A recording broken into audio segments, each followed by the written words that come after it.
Hello and welcome to Dynamic Study. Today I will discuss about UGC NET Paper 2 Political Science.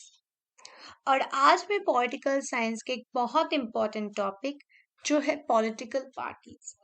ये जो political parties का concept है ये political science में बहुत सारे एस्पेक्ट से देखा जाता है।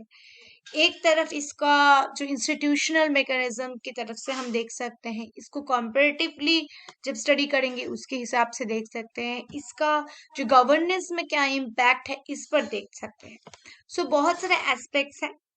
आज का लेक्चर मैं यही स्टार्ट करती हूँ कि पॉलिटिकल पार्टीज क्या है, इसके डिटेल्स, किस टाइप के पॉलिटिकल पार्टीज होते हैं, डिटेल्स जानते हैं। First, political parties are voluntarily associations or organized groups of individuals who share the same political views and who try to gain political power through constitutional means and who desire to work for promoting national interest. There are four types of political parties in modern democratic societies. ये normal एक world wide जिसको माना जाता है as a political party का definition दिया है। Political parties होते हैं वॉलेंटरी एसोसिएशन जो वॉलेंटियर खड़ा करके एसोसिएट होते हैं, मतलब एक साथ आते हैं कुछ काम करने के लिए। और ऑर्गेनाइज ग्रुप, और वो एक ऑर्गेनाइज्ड ग्रुप होते हैं, मतलब जिसे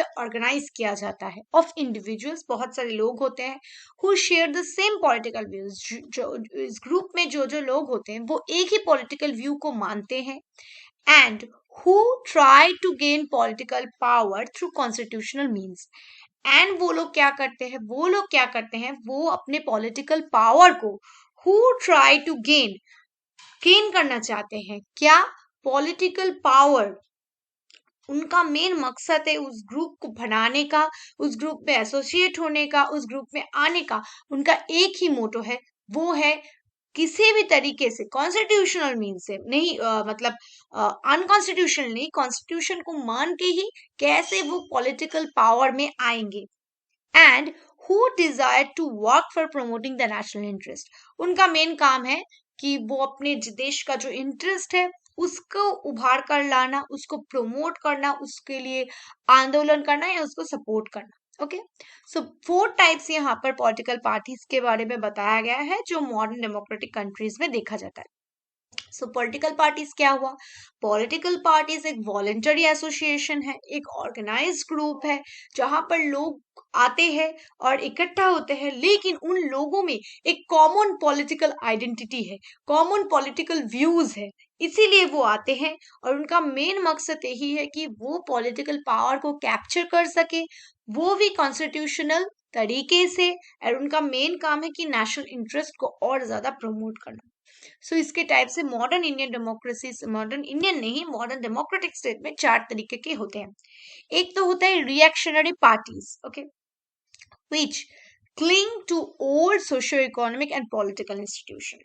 Reactionary parties मतलब रिएक्शन करते हैं, which cling to जो old socio-economic political institutions है, जो हमारे पहले जो मतलब political institutions थे उनको लेकर, मतलब मेन काम उनका यही है उनको पकड़ कर रखना। जो सोशियो हमारा पहला जो सोशियो पॉलिटिकल सिस्टम है उसको मतलब रख देना, मतलब ये सोचिए ये कि कंजर्वेटिव पार्टीज, कंजर्वेटिव नहीं है लेकिन जो ओल्ड सोशियो इकोनॉमिक सिस्टम उनको पकड़ कर रखने की कोशिश करते हैं। नेक्स्ट है conservative parties which believe in status को। कंजर्वेटिज्म मतलब ही है कंजर्व करना, जो है उसे रख देना, जो टू ओल्ड सिस्टम है या जो चल रहा है उसको मेंटेन करना, उस स्टेटस को मेंटेन करने के लिए ये पार्टीज बनती हैं। नेक्स्ट है लिबरल पार्टीज, जो लोग लिबरल होते हैं, उदारवादी parties which aim at reforming the existing institution।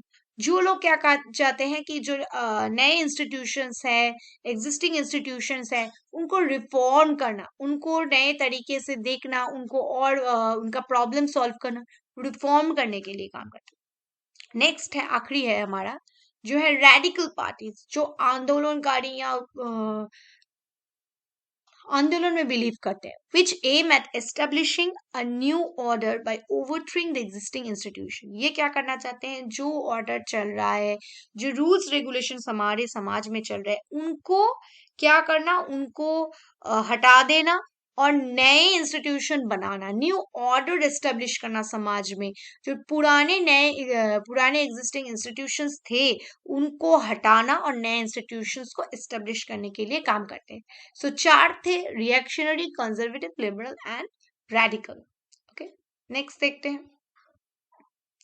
Okay, यहाँ पर क्या कर रहे हैं, there are 3 kinds of party system in the world. ये मैंने कहा पार्टी कितने होते हैं, अब कह रही हूँ party system. All over the world कितने टाइप के पार्टी सिस्टम हम देख पाते हैं। ओके, फर्स्ट है वन पार्टी सिस्टम, मतलब वन पार्टी मतलब एक ही पार्टी है।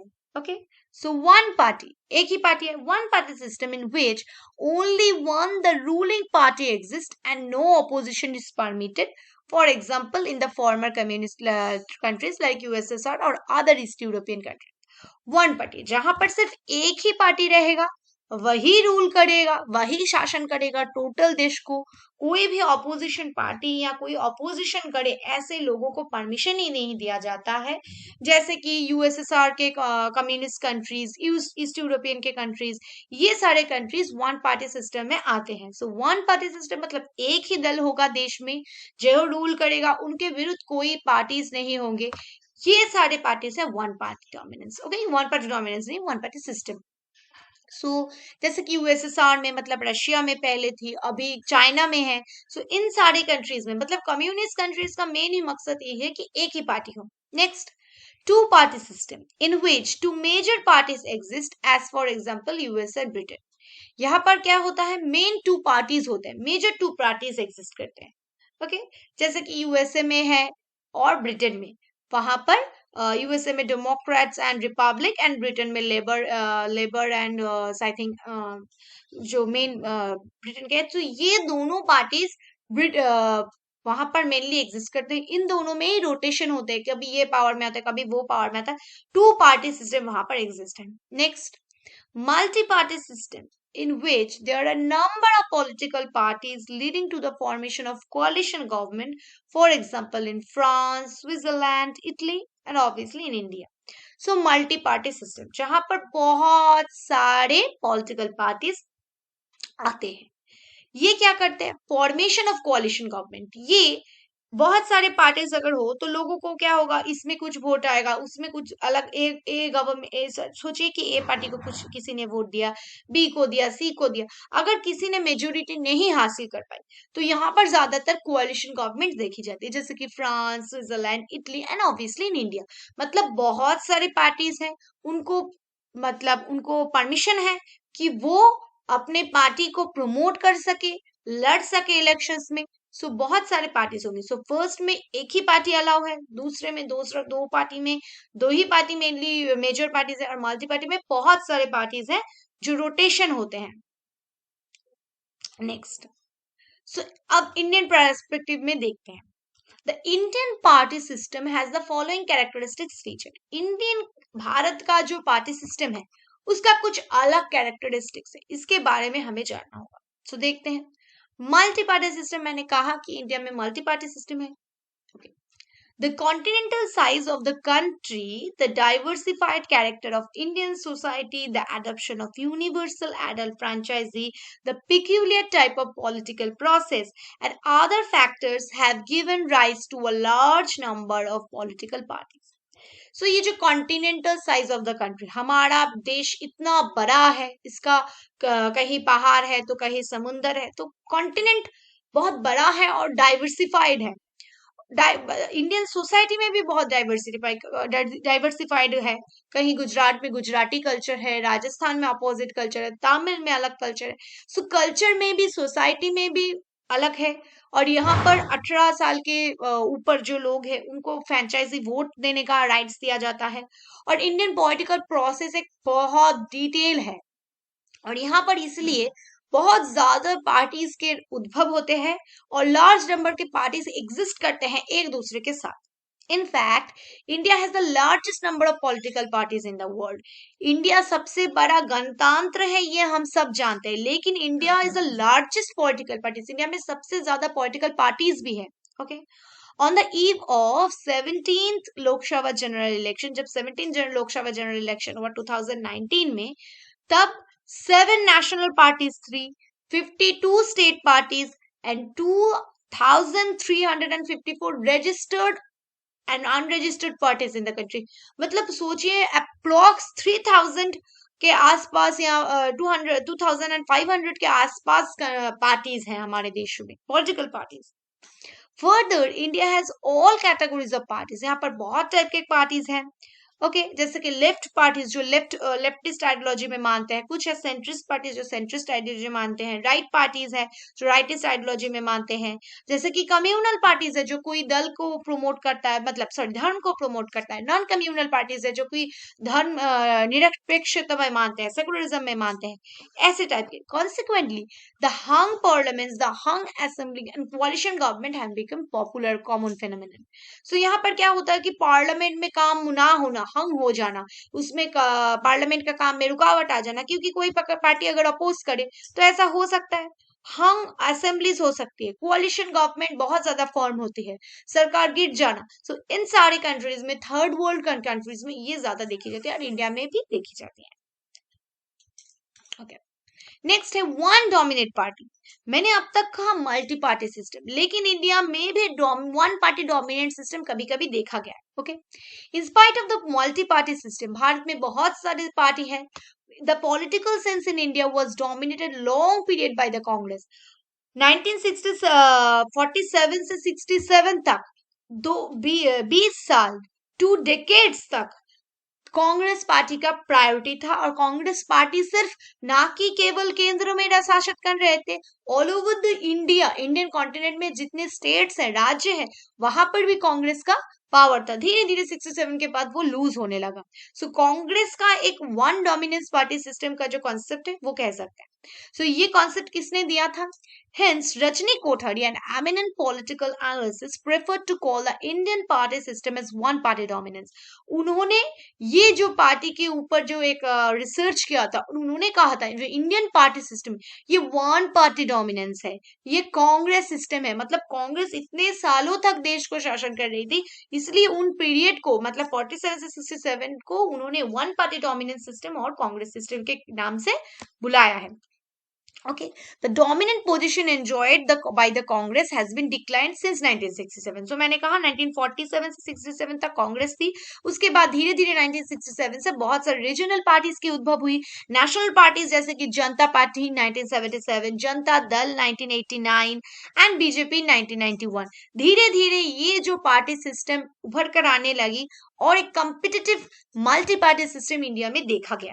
मतलब पहले क्या था, आप अगर इंडियन पॉलिटिकल सिस्टम को या पार्टी सिस्टम को फॉलो अप करें तो देखेंगे कि इंडियन पार्टी सिस्टम में क्या हो रहा है. 1947 से 67 तक एक ही पार्टी था जो था कांग्रेस. उसके बाद क्या हुआ, ये कांग्रेस पार्टी का जो पावर वो लूज होने लगा और स्टेट्स में नए नए पार्टीज आने लगी, रीजनल पार्टीज होने लगी, अदर नेशनल पार्टीज का उद्भव होने लगा, धीरे धीरे कॉम्पिटिटिव मल्टी पार्टी सिस्टम आने लगा. Okay. Next, lack of clear ideology. बहुत सारे पार्टीज है जिनके पास कोई क्लियर आइडियोलॉजी नहीं है. Okay, except the BJP and 2 communist parties जैसे कि CPIM, CPM and CPI. So ये तीनों जो पार्टी है, इनके पास एक क्लियर आइडियोलॉजी है. कम्युनिस्ट पार्टीज कम्युनिस्ट बिलीव पे करते हैं, कम्युनिस्ट जो मतलब उनका जो मेन मोटो है उनमें मानते हैं. लेकिन और बीजेपी तो हिंदू राष्ट्र, मतलब हिंदुइज्म को प्रमोट करता है. सो इन तीनों पार्टी के पास एक अलग क्लियर आइडियोलॉजी है. लेकिन अदर जो पार्टीज है, all the other parties do not have a clear cut ideology. उनके पास कोई क्लियर कट आइडियोलॉजीज नहीं है. ओके, वो कोई स्पेसिफिक इशू को नहीं लेकर काम करते. दे ऑल अदर जो पार्टीज है भारत में, other parties are ideologically closer to each other. उनके अगर आइडियोलॉजी को आप फॉलो करें, उनके मैनिफेस्टो को देखें तो एक दूसरे के साथ मतलब बहुत क्लोज है. कोई चाहता है कि शिक्षा को आगे लाना, कोई हेल्थ को, मतलब ऐसे रिलेटेड कोई क्लियर कट आइडियोलॉजी नहीं है. They have a close resemblance in the policies and programs. उनकी पॉलिसीज और प्रोग्राम्स में भी बहुत सारे हम ढूंढ पाते हैं, मतलब बहुत सारी सिमिलरिटीज हैं। Almost every party advocates democracy, secularism, socialism and Gandhism. क्योंकि भारत का अगर हम संविधान देखें तो उनमें डेमोक्रेसी एक महत्वपूर्ण जगह है, और जिसे हमने सेकुलरिज्म, सोशलिज्म, इन सारे तीनों वर्ड्स को हमने क्या किया, हमारे पार्लियामेंट में जो पार्लियामेंट में सॉरी पार्लियामेंट नहीं, सुप्रीम कोर्ट में ये बेसिक स्ट्रक्चर घोषित किया गया। और गांधीज्म तो इंडियन फिलोसफी का एक पार्ट है। सो ये सारे जो मेन मोटो है, ये इंडियन पॉलिटिकल सिस्टम में, पार्टी सिस्टम में ऑब्वियसली देखा जाता है। ओके, नेक्स्ट देखते हैं पर्सनालिटी कल्ट। ये एक बहुत इंपॉर्टेंट पॉइंट है। So quite often the parties are organized around an eminent leader who becomes more important than the party and its ideology. यहाँ पर पर्सनालिटी कार्ड, जो वेबर ने कहा था कि charismatic leader, so Indian perspective में ये जो कैरिस्मेटिक लीडर वाला कॉन्सेप्ट है, मतलब लीडर को देखकर लोग जब वोट देते हैं या उस पार्टी को सपोर्ट करते हैं, ये कॉन्सेप्ट इंडिया में बहुत ज्यादा है। मतलब इंडिया में देखा जाता है कोई एक लीडर है, उनको देखकर ही हम उस दल को या पार्टी को सपोर्ट करते हैं। Okay, parties are known by their leaders rather than by their manifesto. हम कितने लोग जानते हैं कि इस पार्टी का क्या मैनिफेस्टो है, क्या मतभेद है, क्या उस पार्टी ने सपोर्ट करता है, लेकिन हम उस पार्टी के लीडर को जानते हैं, उस इंसान को जानते हैं, इसीलिए उस इंसान को देखकर हम सपोर्ट करते हैं। It is in fact that the popularity of the Congress was mainly due to the leadership of Nehru. क्योंकि कांग्रेस को लोग क्यों सपोर्ट करते हैं? नेहरू जी को देखकर, इंदिरा गांधी जी को देखकर, राजीव गांधी जी को देखकर कांग्रेस का डिक्लाइन क्यों हुआ? क्योंकि ये जो लीडर्स थे, उनका जो प्रायोरिटी था वो चले गए, इसलिए जो एलिट्स का सर्कुलेशन ऑफ एलिट्स में, एलिट्स आर डेड। हिस्ट्री जो वर्ड्स था ना, जो history is the graveyard of aristocracies, so यही है, ये लोग चले गए तो कांग्रेस का जो पावर है धीरे धीरे चला गया। सिमिलरली इन एआईडीएमके, जो एआईडीएमके तमिलनाडु में बहुत सारे पावर में है, ओके, टीडीपी आंध्र प्रदेश में, ये सब हम जानते हैं किनके नाम से, रामचंद्रन के नाम से, एनटी रामाराव के नाम से। सो ये जो पार्टीज है उनके लीडर्स के द्वारा हम जानते हैं। Interestingly several parties bear the name of their leader, जैसे कि बिजू जनता दल, लोक दल, कांग्रेस आई एंड सो ऑन। ये सारे मतलब क्या है, नेम द लीडर के नाम से हम जानते हैं इन लोगों को। Hence it is said that there are political personalities rather than political in parties in Bharat में। लोग कहते हैं कि भारत में पॉलिटिकल पार्टीज नहीं है, पॉलिटिकल पर्सनालिटीज है। हम पॉलिटिकल पर्सनालिटी को देखकर वोट देते हैं, जैसे कि नरेंद्र मोदी, ममता बंदोपाध्याय, तो ये सारे हैं पॉलिटिकल लीडर, इनके नाम से हम उस पार्टी को जानते हैं। यही है पर्सनालिटी कल्ट। नेक्स्ट देखते हैं बेस्ड ऑन ट्रेडिशनल फैक्ट्स। कुछ ट्रेडिशनल फैक्ट्स के ऊपर देखते हैं। In western countries the political parties are form on the basis of socio economic and political program. Western countries में क्या होता है, उन देश का जो सोशियो इकोनॉमिक कॉन्टिनेंट में क्या अवस्थान है, पॉलिटिकल प्रोग्राम कैसा है, इसके बेसिस पर, ट्रेडिशनल फैक्टर्स के बेसिस पर वहां पर वोट की जाती है या नए पार्टीज फॉर्म होते हैं। लेकिन on the other hand a large number of parties in India are formed on the basis of religion. Bharat में क्या होता है, धर्म के बेसिस पर, कास्ट के बेसिस पर, लैंग्वेज के बेसिस पर, कल्चर के बेसिस पर, रेस के बेसिस पर, इन सब के बेसिस पर पॉलिटिकल पार्टीज का उद्भव होता है। जैसे कि शिवसेना, मुस्लिम league, Hindu Mahasabha, Akali Dal, Muslim Majlis, Bahujan Samaj party, Republican party of India, Gorkha league, ये सारे किसी ना किसी ट्रेडिशनल फैक्टर्स जैसे लैंग्वेज हो, पार्टी कास्ट हो, धर्म हो, भाषा हो, इन सब के बेसिस पर ये पार्टीज का उद्भव हुआ है। Emergence of regional parties, regional parties कैसे उद्भव हुए? Okay, Another significant feature of Indian political system is the emergence of large number of regional parties. Bharat में बहुत ज्यादा regional parties देखे जाते हैं and their growing role, और जो regional parties हैं उनका power धीरे धीरे धीरे धीरे बहुत बढ़ रहा है। They have become the ruling parties. धीरे धीरे वो रूल करने लग रहे हैं। जैसे कि जो दिल्ली के जो आम आदमी पार्टी है वो बहुत सारे स्टेट्स में अभी आ रहे हैं। सो वो तो एक स्टेट पार्टी थी ना, तो धीरे धीरे बढ़ रहे हैं। Okay, like BJD, okay. In Orissa में जो बीजू जनता दल है उनका, डीएमके और एआईडीएमके तमिलनाडु में थी, वो अभी बहुत सारे स्टेट्स में है। अकाली दल इन Punjab, AGP in Assam, Assam Gana Parishad, national conference in Jammu and Kashmir है, ये बिहार, जेडी इन जेडीयू मतलब जनता दल, ये बिहार में। सो ये जो रीजनल पार्टीज है जो एक स्टेट में थी, वो धीरे धीरे धीरे सेंटर की तरफ जा रहे हैं और सेंटर में लड़ रहे हैं और सेंटर में पावर में आने की कोशिश कर रहे हैं। Next, okay.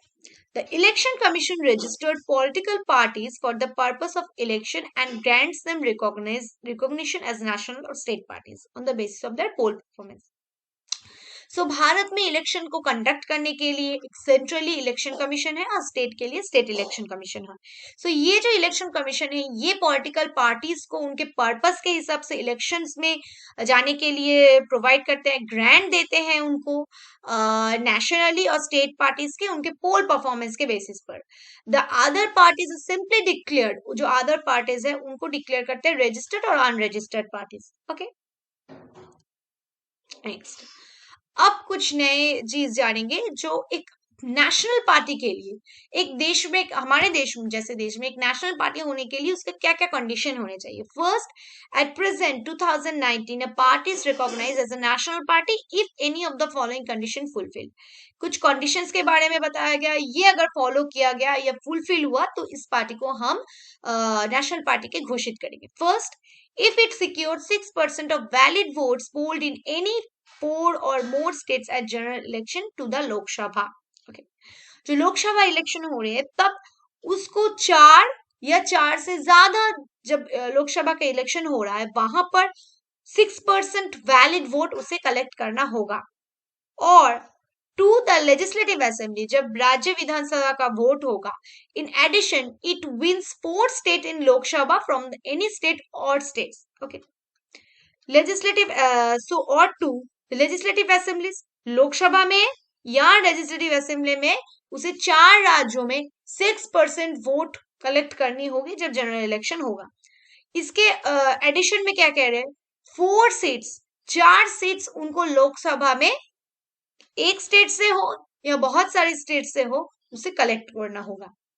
टोटल लोकसभा के इलेक्शन में या विधानसभा के इलेक्शन में जब हो रहे हैं तब 4 स्टेट्स में उसको 6% टोटल वोट मिलनी चाहिए और लोकसभा में उसको 4 सीट चाहिए, एक स्टेट से या बहुत सारे स्टेट से।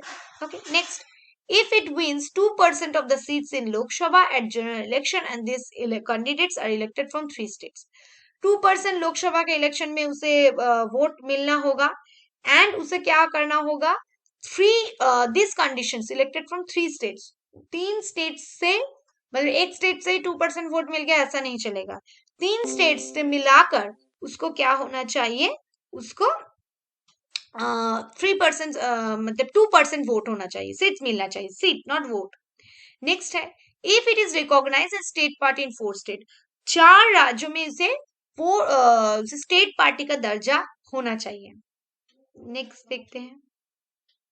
ओके, अब स्टेट पार्टीज किसको हम कहेंगे, conditions for recognition as state party as present 2090, a party is recognized as a state party in the state if the following condition are fulfil. अगर कोई कंडीशन फुलफिल हो रहा है तो हम उस पार्टी को क्या कहेंगे, स्टेट पार्टी कहेंगे। Okay, first, if it secured 6% of the valid votes polled in state a general election to the legislative assembly of the state concerned, जिस स्टेट में वो लड़ रहा है उस स्टेट के लेजिस्लेटिव असेंबली में उसको 6% वैलिड वोट मिलनी चाहिए।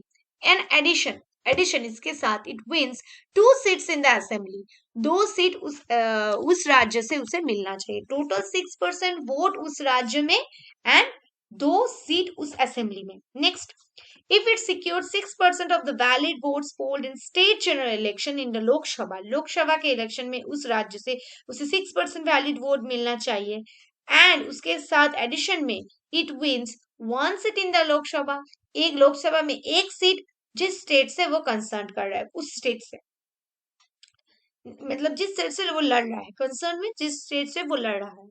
Next, if it wins 3% of the seats in the Legislative Assembly at a general election to the Legislative Assembly or the state concerned, or 3 seats in the Assembly, whichever is more, वो अगर 3% seat मिले, legislative assembly के विधानसभा में जो vote रहा है 3% seats उसे मिलनी चाहिए उस जनरल इलेक्शन में, और और क्या बताया जा रहा है, ऑफ द कंसर्न 3 स्टेट से मिलकर, ओके। और सॉरी, मैंने यहाँ क्या कहा कि लेजिस्लेटिव विधानसभा के जनरल इलेक्शन हो रहा है, तब 3% सीट्स उसे लेजिस्लेटिव असेंबलीज में लेना होगा, okay, to the legislative assembly में, और टू द स्टेट कंसर्न, जिस स्टेट से कंसर्न हो रहा है वहां पर 3 सीट्स, ओके, 3% सीट्स और 3 सीट्स जिस स्टेट से वो लड़ रहा है। इफ इट विंस 1 सीट इन लोकसभा, लोकसभा में फॉर एवरी 25 सीट्स, 25 सीट के पीछे 1 सीट उसे मिलेगा, और any fraction thereof allotted to the seat at general election to the Lok Sabha from the state concern, okay. If it wins 25, हर 25 सीट के पीछे 1 seat उसे मिलना चाहिए, कहां पर, लोकसभा इलेक्शन में जिस स्टेट से वो लड़ रहा है, okay. Next, if it secures 8% of the total valid vote के 8% उसे मिलना चाहिए इन द स्टेट जनरल इलेक्शन में, लोकसभा से, फ्रॉम द स्टेट लेजिस्लेटिव, उस जो जिससे वो कंसर्न हो रहा है वहां से। सो ये जो कंडीशंस है ये 2011 में ऐड किया गया है। नेक्स्ट, अब कुछ नेशनल पार्टीज के मैं नाम बता देती हूँ। बहुजन समाज पार्टी बीएसपी, जो इसका सिंबल है elephant. Bharatiya Janata Party BJP, इसका लोटस है। कम्युनिस्ट पार्टी ऑफ इंडिया, इसका है ears of corn and striker, okay. So यहाँ पर कॉर्न एंड स्ट्रिकल जो इसका है ये है। Communist Party of India Marxist, जिसका जो है कुठार एंड स्ट्रिकल स्टार, ये। इंडियन नेशनल कांग्रेस, इसका हाथ है। National Congress party, nationalist Congress party NCP, जिसका है क्लॉक, घड़ी। ऑल इंडिया तृणमूल कांग्रेस, इसका है फ्लावर्स एंड ग्रास, जो घास एंड फ्लावर है। नेशनल पीपल्स पार्टी एनपीपी, इसका जो साइन है इसका है पुक। So all these are political parties. यहाँ पर मैंने सिर्फ पॉलिटिकल पार्टीज को इंडियन पर्सपेक्टिव से नॉर्मली देखा, इसको हम कंपैरेटिव पर्सपेक्टिव से भी आगे देखेंगे आगे वाले वीडियो में। और पॉलिटिकल पार्टीज के साथ नेशनल जो हमारे इंटरेस्ट ग्रुप है, इनका क्या डिफरेंस है, ये आगे वाले वीडियो में मैं दिखाऊंगी। So I hope you understand. So thank you, keep on watching and keep on learning.